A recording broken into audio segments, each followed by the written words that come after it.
Hello everyone, কেমন আছো সবাই? আশা করি তোমরা সবাই খুব ভালো আছো। আজকে বানাচ্ছি পালক কাঠি ভাজা।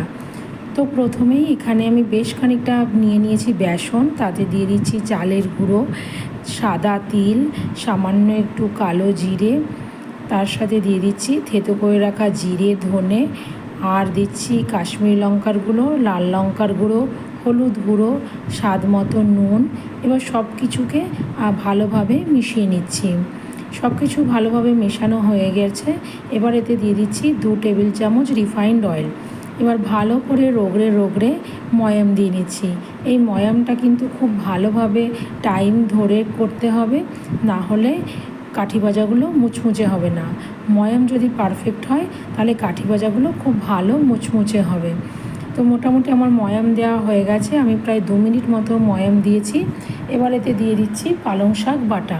পালং শাকটা বাটার সময় আমি একটু আদা আর কাঁচা লঙ্কা দিয়ে বেটে নিয়েছিলাম। এবার একটা সফট ডো বানিয়ে নিচ্ছি। যেসব বাচ্চারা পালং শাক খেতে পছন্দ করে না তাদের মায়েদের বলছি তোমরা এই রেসিপিটা একবার ট্রাই করে দেখতে পারো, খুব ভালো লাগে খেতে। তো দেখো ডোটা আমার বানানো হয়ে গেছে।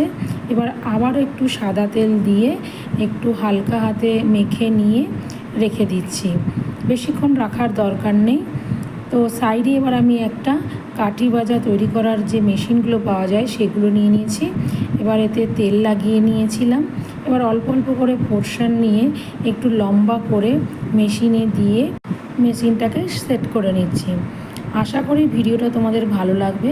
ভালো লাগলে প্লিজ পেজটাকে ফলো করে নিও, ইউটিউব থেকে দেখলে সাবস্ক্রাইব করে নিও, আর লাইক কমেন্ট শেয়ার করতে ভুলো না। তো মেশিনটাকে সেট করে নিয়েছি।